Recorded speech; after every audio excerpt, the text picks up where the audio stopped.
Everyday life science বে সূচনা চ্যানেলে সকল শিক্ষার্থীদের স্বাগত। এখন আমি ক্লাস 11-এর সেমিস্টার 1-এ আসার মতো সম্ভাব্য প্রশ্নাবলী নিয়ে হাজির হয়ে গেছি তোমাদের সামনে।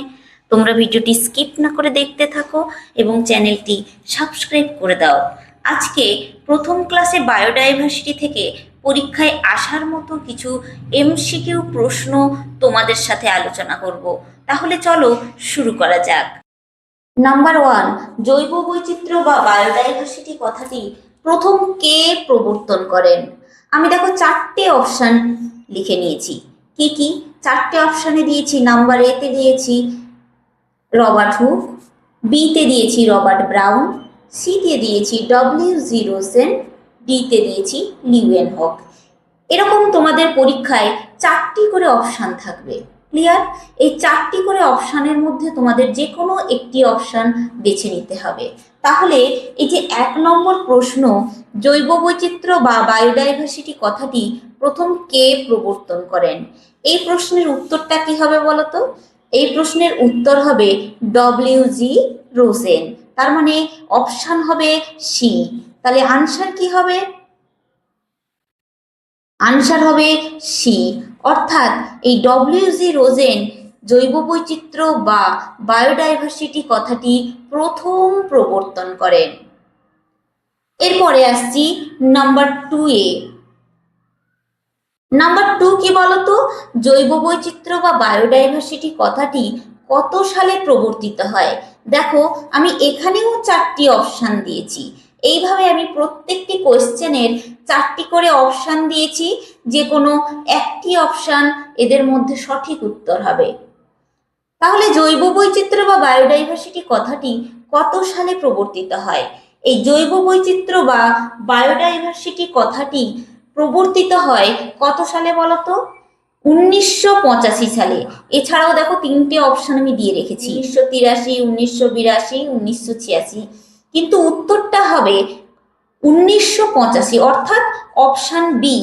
এই অপশান বিটাই হবে বায়োডাইভার্সিটি যে কত সালে প্রবর্তিত হয় সেই সালটা হচ্ছে 1985, অর্থাৎ উত্তর হবে, আনসার হবে বি, 1985। নাম্বার 3, কোয়েশ্চেন নাম্বার 3-তে কি লেখা আছে বলতো? কোয়েশ্চেন নাম্বার 3-তে লেখা আছে জৈব বৈচিত্র্য বা বায়োডাইভার্সিটি হলো। এই বায়োডাইভার্সিটি কথাটি কি বা জৈব বৈচিত্র্য কথাটি কি? নাম্বার এ, বাস্তুতন্ত্রে অথবা পরিবেশে কিংবা বাসস্থলে জীবের মধ্যে যেসব বিভিন্নতা দেখা যায়। নাম্বার বি অপশন কি লিখেছি? কেবলমাত্র জলজ পরিবেশে জীবের মধ্যে বিভিন্নতা যে দেখা যায়। নাম্বার সি কি লিখেছি? কেবলমাত্র স্থলজ পরিবেশে জীবের মধ্যে যে বিভিন্নতা দেখা যায়। ডি লিখেছি এগুলোর কোনোটাই নয়, অর্থাৎ এ বি সি কোনোটাই নয়, সেই জন্য অপশান ডি একটা দিয়েছি, কোনোটাই নয়। তো এই যে 3 নম্বর কোয়েশ্চেনে জৈব বৈচিত্র্য বা বায়োডাইভার্সিটি, এই জৈব বৈচিত্র্য বা বায়োডাইভার্সিটি হলো, অপশন হবে নাম্বার এ, অর্থাৎ আনসার কি হবে? আনসার হবে এ অপশান, বাস্তুতন্ত্রে অথবা পরিবেশে কিংবা বাসস্থলে জীবের মধ্যে যেসব বিভিন্নতা দেখা যায় তাকেই বলা হয় জৈব বৈচিত্র্য বা বায়োডাইভার্সিটি। ক্লিয়ার? এরপর নাম্বার 4-এ আসছি। প্রথম বসুন্ধরা সম্মেলন অনুষ্ঠিত হয়েছিল কোথায়? দেখো 4টি অপশান দিয়েছি। কি কি? নাম্বার এ অপশানে দিয়েছি আফ্রিকা, বি অপশানে দিয়েছি সৌদি আরব, অপশান সি তে দিয়েছি ব্রাজিল, অপশান ডি তে দিয়েছি অস্ট্রেলিয়া। তো এই 4টি অপশানের মধ্যে কোন অপশানটি ঠিক হবে? এইখানে অপশান হবে সি। তাহলে অ্যানসার কি হবে? আনসার হবে অপশান সি, অর্থাৎ এই ব্রাজিলে প্রথম বসুন্ধরা সম্মেলন অনুষ্ঠিত হয়েছিল। নাম্বার 5, প্রথম বসুন্ধরা সম্মেলন অনুষ্ঠিত হয়েছিল কত সালে? প্রথম বসুন্ধরা সম্মেলন অনুষ্ঠিত হয়েছিল, কয়েকটি সাল আমি অপশান হিসেবে দিয়েছি। নাম্বার এ অপশানে দিয়েছি 1991 সাল, বি অপশানে রয়েছে 1990 সাল, অপশান সি এ রয়েছে 1992 সাল, অপশান ডি এ রয়েছে 1993 সাল। এক্ষেত্রে যে অপশানটি সঠিক হবে সেটি হলো অপশান সি, অর্থাৎ 1992 সাল। ক্লিয়ার?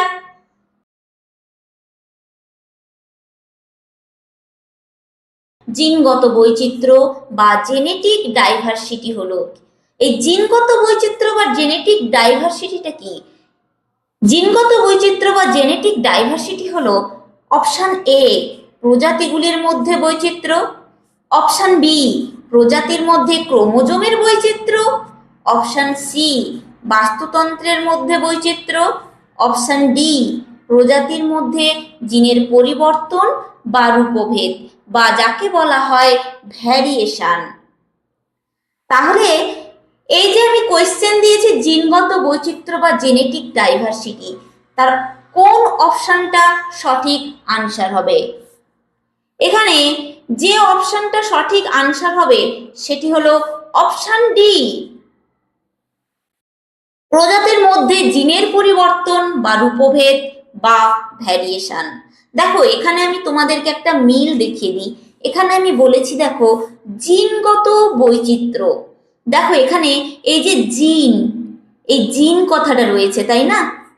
দেখো তাহলে তুমি এখানে অপশানে দেখো প্রজাতির মধ্যে জিনের পরিবর্তন, দেখো এখানেও আমি জিনের একটা কথা পাচ্ছি, সেক্ষেত্রে বৈচিত্র্য মিনস ভ্যারিয়েশন, তাই তো? তাহলে জিনের ভ্যারিয়েশন বা জিনের পরিবর্তন বা রূপভেদ বা ভ্যারিয়েশন, তো জিনের পরিবর্তন রূপভেদ বা ভ্যারিয়েশনই হলো জিনগত বৈচিত্র্য। তাহলে এখানে আনসার কোনটা হচ্ছে? আনসার হচ্ছে অপশন ডি। ক্লিয়ার? নাম্বার 7, প্রজাতি বৈচিত্র্য বা স্পিসিস ডাইভার্সিটি হলো অপশন 1 বাস্তুতন্ত্রের বৈচিত্র্য, অপশন বি প্রজাতির মধ্যে বৈচিত্র্য, অপশন সি জীবের মধ্যে বৈচিত্র্য, অপশন ডি প্রজাতির জিনের মধ্যে বৈচিত্র্য। এক্ষেত্রে এই চারটি অপশনের মধ্যে কোন অপশনটি ঠিক হবে? চলো আমরা জেনে নিই। দেখো প্রজাতি বৈচিত্র্য, এখানে দেখো এই যে প্রজাতি কথাটা রয়েছে, সেক্ষেত্রে তোমাদের প্রজাতির মধ্যে যে বৈচিত্র্য থাকবে, অর্থাৎ প্রজাতি কথাটি থাকতে হবে আনসারের মধ্যে। সেক্ষেত্রে শুধু বলেছি প্রজাতির বৈচিত্র্য, অর্থাৎ প্রজাতির মধ্যে বৈচিত্র্য, তাহলে এখানে অপশন কি হবে? অপশন হবে বি, এই অপশন বি হবে সঠিক আনসার। নাম্বার 8, বাস্তুতান্ত্রিক বৈচিত্র্য বা ইকোলজিক্যাল ডাইভার্সিটি হলো অপশন এ বিস্তীর্ণ অঞ্চলে বিভিন্ন বাস্তুতন্ত্রের প্রকারভেদ, অপশন বি বিস্তীর্ণ অঞ্চলে বিভিন্ন প্রজাতির প্রকারভেদ, অপশন সি বিস্তীর্ণ অঞ্চলে প্রজাতির জিনের প্রকারভেদ, অপশন ডি কোনোটাই নয়। দেখো এই যে 8 নম্বর কোয়েশ্চেনে বাস্তুতান্ত্রিক বৈচিত্র্য বা ইকোলজিক্যাল ডাইভার্সিটি, এই ইকোলজিক্যাল ডাইভার্সিটি বা বাস্তুতান্ত্রিক বৈচিত্র্যটা কি? এই বাস্তুতান্ত্রিক বৈচিত্র্য হলো বাস্তুতন্ত্রের যে প্রকারভেদ থাকে, অর্থাৎ একটি বিস্তীর্ণ অঞ্চলের বাস্তুতন্ত্রের বিভিন্ন বাস্তুতন্ত্রের মধ্যে যে প্রকারভেদ দেখা যায়। তাহলে এখানে কোন অপশনটা ঠিক হবে? এখানে অপশন এ, অর্থাৎ আনসার কি হবে? আনসার হবে অপশন এ, বিস্তীর্ণ অঞ্চলে বিভিন্ন বাস্তুতন্ত্রের প্রকারভেদ। নাম্বার 9, আলফা বৈচিত্র্য হলো অপশন এ একটি অঞ্চলের বিভিন্ন জীবগোষ্ঠীর মধ্যে বৈচিত্র্য, অপশন বি বিভিন্ন অঞ্চলের বিভিন্ন জীবগোষ্ঠীর মধ্যে বৈচিত্র্য, অপশন সি বিভিন্ন বাসস্থানের জীবগোষ্ঠীর মধ্যে বৈচিত্র্য, অপশন ডি কোনোটাই নয়। তাহলে এখানে চারটি অপশনের মধ্যে কোন অপশনটি ঠিক হবে? আলফা বৈচিত্র্য হলো একটি অঞ্চলের বিভিন্ন জীবগোষ্ঠীর মধ্যে বৈচিত্র্য। কি বললাম? একটি অঞ্চলের বিভিন্ন জীবগোষ্ঠীর মধ্যে বৈচিত্র্যই হলো আলফা বৈচিত্র্য। সেক্ষেত্রে এখানে কোন অপশনটি হবে? এখানে অপশন এ হবে সঠিক আনসার। নাম্বার 10, বিটা বৈচিত্র্য বা বিটা ডাইভার্সিটি হলো অপশন এ একটি নির্দিষ্ট অঞ্চলের জীবগোষ্ঠীর বৈচিত্র্য, অপশন বি বিভিন্ন অঞ্চলের জীবগোষ্ঠীর মধ্যে বৈচিত্র্য, অপশন সি বিভিন্ন সংলগ্ন অঞ্চলের মধ্যে জীবগোষ্ঠীর যে বৈচিত্র্য সৃষ্টি হয় সেটি, অপশন ডি অক্ষাংশের ভিত্তিতে জীবগোষ্ঠীর মধ্যে যে বৈচিত্র্য লক্ষ্য করা যায়। সেক্ষেত্রে কোন অপশনটা ঠিক হবে? নাম্বার 10 হচ্ছে অপশন সি, অর্থাৎ বিটা বৈচিত্র্য হলো বিভিন্ন সংলগ্ন অঞ্চলের মধ্যে জীবগোষ্ঠীর যে বৈচিত্র্য সৃষ্টি হয় সেটি হলো বিটা বৈচিত্র্য। তাহলে এক্ষেত্রে আনসার কি হবে? আনসার হবে সি। ক্লিয়ার? দেখো তোমাদের একটি জিনিস ক্লিয়ার করে দিই, 3 ধরনের যে বাস্তুতান্ত্রিক বৈচিত্র্য লক্ষ্য করা যায় সেই 3 ধরনের বাস্তুতান্ত্রিক বৈচিত্র্য হলো আলফা বৈচিত্র্য, বিটা বৈচিত্র্য এবং গামা বৈচিত্র্য। ইংরেজি বাংলায় এরকম গামা লেখা হয়, গামার এটা হচ্ছে চিহ্ন।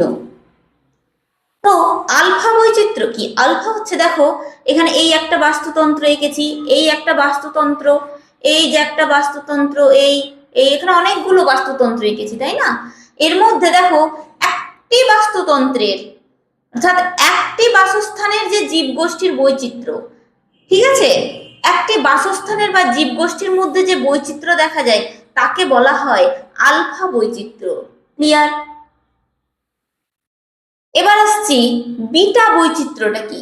এই বিটা বৈচিত্র্য হলো, দেখো এই একটা বাসস্থান, এই একটি বাসস্থান, এই দুটি বাসস্থানের দেখো সংলগ্ন যে অঞ্চল, এইখানে যে বাস্তুতন্ত্রের বৈচিত্র্য বা এই সব জায়গায় যে বাস্তুতন্ত্রের বৈচিত্র্য লক্ষ্য করা যায় তাকেই বলা হয় বিটা বৈচিত্র্য। অর্থাৎ একাধিক সংলগ্ন বাসস্থানের জীবগোষ্ঠীর, এই একটা বাসস্থানের সংলগ্ন স্থান, এই একটা সংলগ্ন স্থান, আবার দেখো এই একটি সংলগ্ন স্থান, আবার দেখো এই একটা সংলগ্ন স্থান, এগুলো যে জীবের বৈচিত্র্য, এই সংলগ্ন স্থানের বা সংলগ্ন বাসস্থানের জীবগোষ্ঠীর মধ্যে যে বৈচিত্র্য লক্ষ্য করা যায় তাকেই বলা হয় বিটা বৈচিত্র্য। ক্লিয়ার? এরপরে আসছি গামা বৈচিত্র্যটা কি। এই গামা বৈচিত্র্য হলো একটি বৃহৎ অঞ্চলের বিভিন্ন বাস্তুতন্ত্রের সামগ্রিক বৈচিত্র্য। অর্থাৎ আলফা এবং বিটা এই দুটো বৈচিত্র্যই গামার মধ্যে পড়ে। কোন কোন বৈচিত্র্য পড়ে? আলফা এবং বিটা, আলফা এবং বিটা বৈচিত্র্য। এই আলফা এবং বিটা বৈচিত্র্য উভয়ই এই গামা বৈচিত্র্যের মধ্যে পড়ে। তাহলে গামা বৈচিত্র্য কি?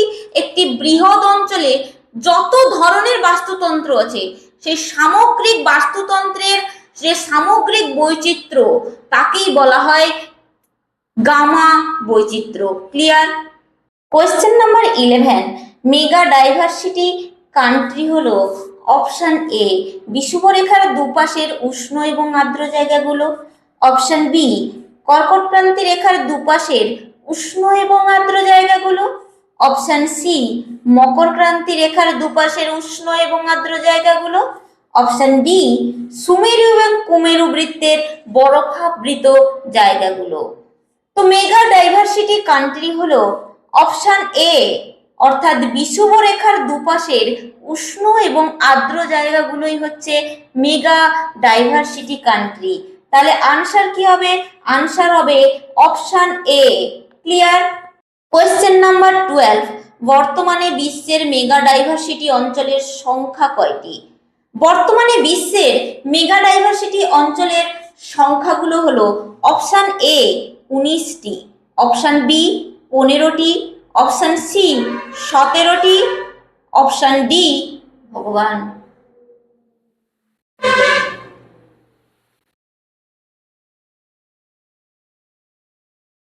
কোয়েশ্চেন নাম্বার 12, বর্তমানে বিশ্বের মেগা ডাইভার্সিটি অঞ্চলের সংখ্যা কয়টি? বর্তমানে বিশ্বের মেগা ডাইভার্সিটি অঞ্চলের সংখ্যা হলো অপশন এ 19টি, অপশন বি 15টি, অপশন সি 17টি, অপশন ডি 20টি। তাহলে কোন অপশনটা ঠিক হবে? এখানে হবে অপশন সি, 17টি মেগা ডাইভার্সিটি অঞ্চল রয়েছে বিশ্বে। তাহলে বর্তমানে বিশ্বের মেগা ডাইভার্সিটি অঞ্চলের সংখ্যা হলো 17টি। তাহলে আনসার হবে কি? আনসার হবে option C. Question number 13, in situ সংরক্ষণ কি? ইনসিটু সংরক্ষণ হলো অপশন এ যে কোনো স্থানে জৈব বৈচিত্র্য সংরক্ষণ, অপশন বি প্রাকৃতিক পরিবেশে অর্থাৎ নিজস্ব পরিবেশে জৈব বৈচিত্র্যের সংরক্ষণ, অপশন সি আবাস অঞ্চলের বাইরে জৈব বৈচিত্র্যের সংরক্ষণ, অপশন ডি কোনোটাই নয়।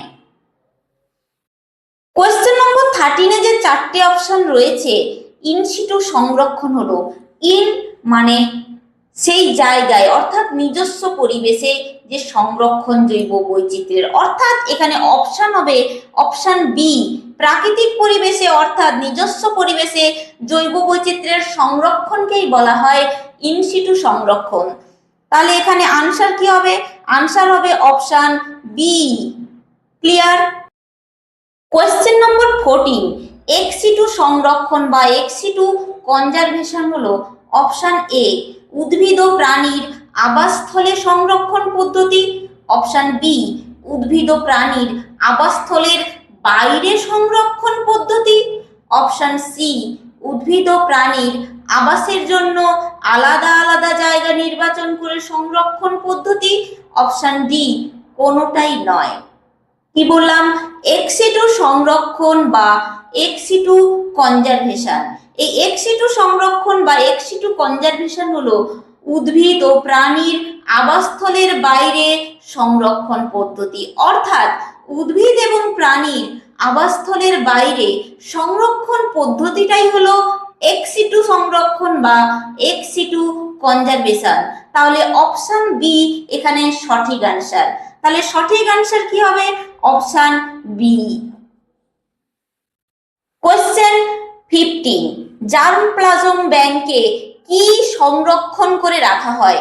অপশন এ উদ্ভিদ এবং প্রাণী, অপশন বি কোষকে সংরক্ষণ করে রাখা হয়, অপশন সি শুক্রাণু এবং ডিম্বাণু, অপশন ডি বীজ সংরক্ষণ। এই জার্মপ্লাজম ব্যাংকে যেটি সংরক্ষণ করে রাখা হয় সেটি হচ্ছে শুক্রাণু এবং ডিম্বাণু, অর্থাৎ এক্ষেত্রে সঠিক আনসার কি হবে? সঠিক আনসার হবে অপশন সি। কোয়েশ্চেন নম্বর 16, কত ডিগ্রি সেন্টিগ্রেড তাপমাত্রায় ক্রায়ো সংরক্ষণ বা ক্রায়ো প্রিজারভেশন করা হয়? Option A -170 degree centigrade, option B -160 degree centigrade, option C -190 degree centigrade, option D -200 degree centigrade. তো কত ডিগ্রি সেন্টিগ্রেড তাপমাত্রায় ক্রায়ো সংরক্ষণ বা ক্রায়ো প্রিজারভেশন করা হয়? উত্তর হবে আনসার সি -190 ডিগ্রি সেন্টিগ্রেড তাপমাত্রায়, অর্থাৎ আনসার হবে আনসার সি।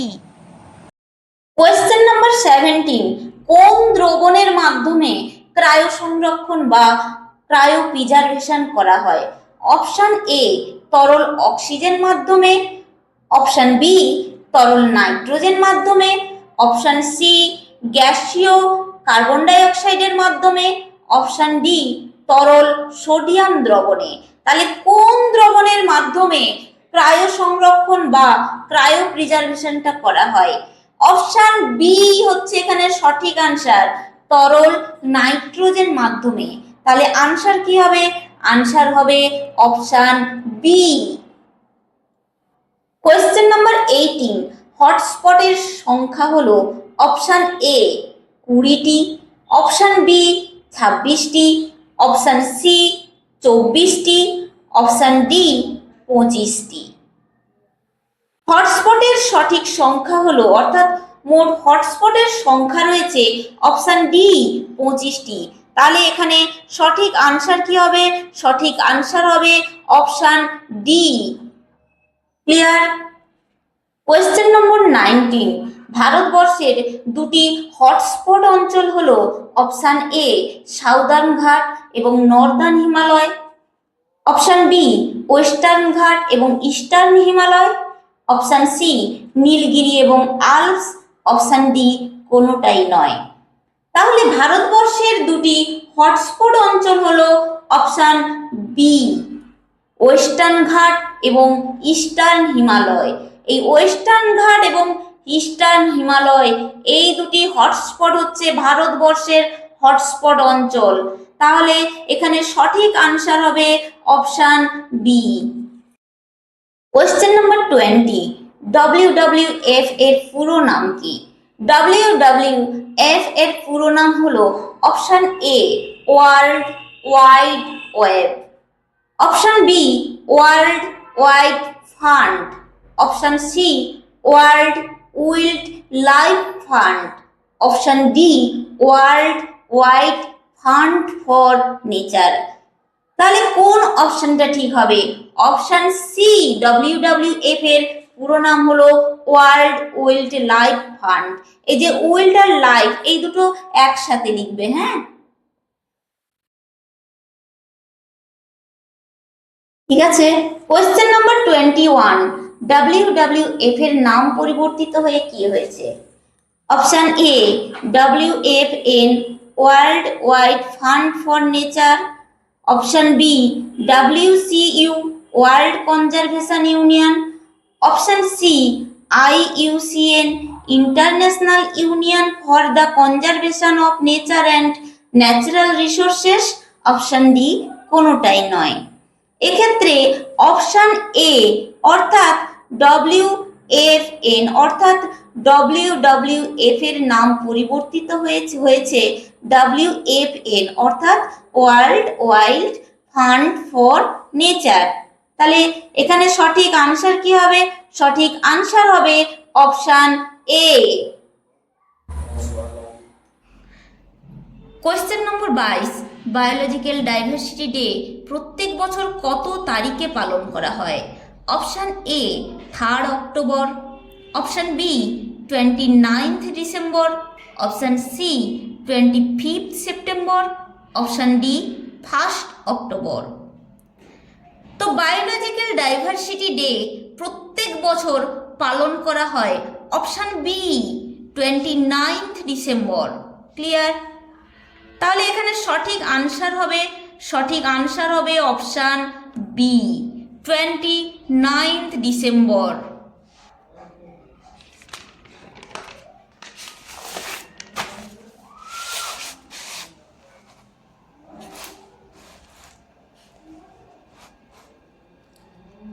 কোয়েশ্চেন নম্বর 23, বিশ্ব পরিবেশ দিবস।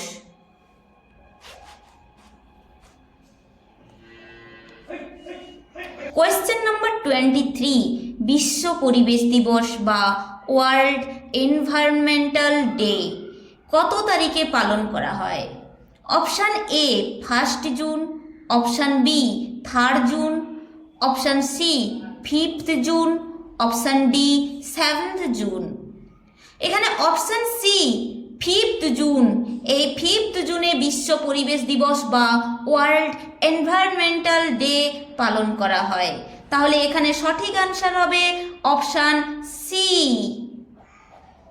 কোয়েশ্চেন নম্বর 24 বা 24, উদ্ভিদের পরাগরেণু এবং বীজের সংরক্ষণকে বলা হয় অপশান এ এক্সিটু সংরক্ষণ, অপশান বি ক্রায়ো সংরক্ষণ, অপশান সি ইনসিটু সংরক্ষণ, অপশান ডি সবকটি। উদ্ভিদের পরাগরেণু এবং বীজের সংরক্ষণকে বলা হয় ক্রায়ো সংরক্ষণ অর্থাৎ অপশান বি। তাহলে সঠিক আনসার কি হবে? সঠিক আনসার হবে অপশান বি হবে সঠিক আনসার। কোয়েশ্চেন নাম্বার 25, নিয়মিতভাবে পরিবেষ্টিত এবং সুরক্ষিত পরিবেশকে বলা হয় option A core zone, option B protective অঞ্চল, অপশান সি অভয়ারণ্য, অপশান ডি জাতীয় পার্ক। নিয়মিতভাবে পরিবেষ্টিত এবং সুরক্ষিত পরিবেশকে বলা হয় অপশান এ কোর জোন বলা হয়। তাহলে এখানে সঠিক আনসার হবে অপশান এ। কোয়েশ্চেন নম্বর 26, পশ্চিমবঙ্গের একটি অভয়ারণ্যের নাম হলো option A Sundarban, option B Corbett, option C Gir, option D Bandipur. তো পশ্চিমবঙ্গের একটি অভয়ারণ্যের নাম হলো অপশান এ সুন্দরবন, অর্থাৎ এখানে সঠিক আনসার হবে অপশান এ। কোয়েশ্চেন নম্বর 27, অসমের কাজিরাঙা হলো অপশান এ প্রোটেক্টেড অঞ্চল, অপশান বি সংরক্ষিত বনাঞ্চল, অপশান সি অভয়ারণ্য, অপশান ডি গেম রিজার্ভ। অসমের কাজিরাঙা, এই অসমের কাজিরাঙা হলো সংরক্ষিত বনাঞ্চল, তাহলে কি হবে অপশান বি। তাহলে অসমের কাজিরাঙা হলো সংরক্ষিত বনাঞ্চল, তাহলে এখানে আনসার হবে অপশান বি। কোয়েশ্চেন নম্বর 28, জাতীয় উদ্যানের উদাহরণ হলো অপশান এ কর্ণাটকের বন্দিপুর, অপশান বি গুজরাটের গির, অপশান সি পশ্চিমবঙ্গের সুন্দরবন, অপশান ডি উত্তরাখণ্ডের করবেট। এই উত্তরাখণ্ডের করবেট অর্থাৎ অপশান ডি হলো জাতীয় উদ্যানের উদাহরণ, তাহলে এখানে আনসার কি হবে, আনসার হবে অপশান ডি। কোয়েশ্চেন নম্বর 29, প্রথম হটস্পটের ধারণার উদ্ভাবন করেন option A Norman Myers, option B W G. Rosen, option C Hooker, option D Radford. প্রথম হটস্পটের ধারণার উদ্ভাবন করেন অপশান এ নরম্যান মেয়ার্স, তাহলে এখানে সঠিক আনসারটি হবে অপশান এ। কোয়েশ্চেন নম্বর 30, পৃথিবীর জৈব বৈচিত্র্য সংরক্ষণের জন্য কারা বৈজ্ঞানিক পরামর্শ দেন? Option A WHO, option B IUCN, option C ICBN, option D WCU এবং WWF। পৃথিবীর জৈব বৈচিত্র্য সংরক্ষণের জন্য কারা বৈজ্ঞানিক পরামর্শ দেন? বৈজ্ঞানিক পরামর্শ দেন অপশান ডি WCU এবং WWF, অর্থাৎ এখানে সঠিক আনসার হবে অপশান ডি। ক্লিয়ার? সবশেষে তোমাদের যে MCQ কোয়েশ্চেনগুলো থাকবে সেমিস্টার 1-এ, সেই সেমিস্টার 1-এ যে MCQ কোয়েশ্চেনের যে অপশান থাকবে সেটা স্মল এতেও থাকতে পারে, আবার ক্যাপিটাল লেটারেও থাকতে পারে। আবার অপশানগুলো এইভাবেও সাজানো থাকতে পারে A B C D, অথবা সাজানো থাকতে পারে A B C D, এইভাবে সাজানো থাকতে পারে। আবার সাজানো থাকতে পারে A B C D, এভাবেও সাজানো থাকতে পারে। আবার সাজানো থাকতে পারে A B C D। তো যেভাবেই সাজানো থাক না কেন আনসার যেটা হবে সেটা সি হোক বা ডি হোক বা এ হোক বা বি হোক, যাই হোক, এরকম যে 4টি গোল দেয়া থাকবে এই 4টি গোলে তোমরা সুন্দর করে ফিল আপ করবে। যদি সির অপশান হয় তাহলে এইভাবে সি তৃতীয় নম্বরটাতে এরকম দেয়া থাকবে ওপরে A B C D, এইভাবে দেয়া থাকবে, তোমরা এইভাবে এটাকে ফিল আপ করবে। ক্লিয়ার? তাহলে জৈব বৈচিত্র্য থেকে আসার সম্ভাব্য প্রশ্নাবলী আমি এখানেই কমপ্লিট করলাম। ভিডিওটি কেমন লাগলো অবশ্যই কমেন্ট সেকশানে লিখে পাঠাও, এবং কারোর যদি কোনো প্রশ্ন বা কোয়ারি থাকে অবশ্যই কমেন্ট সেকশানে লিখে পাঠাবে, এবং চ্যানেলটি লাইক শেয়ার সাবস্ক্রাইব করে পাশে থাকা বেল আইকনটি প্রেস করো যাতে পরবর্তী নোটিফিকেশান তোমাদের কাছে পৌঁছে যায়। ধন্যবাদ।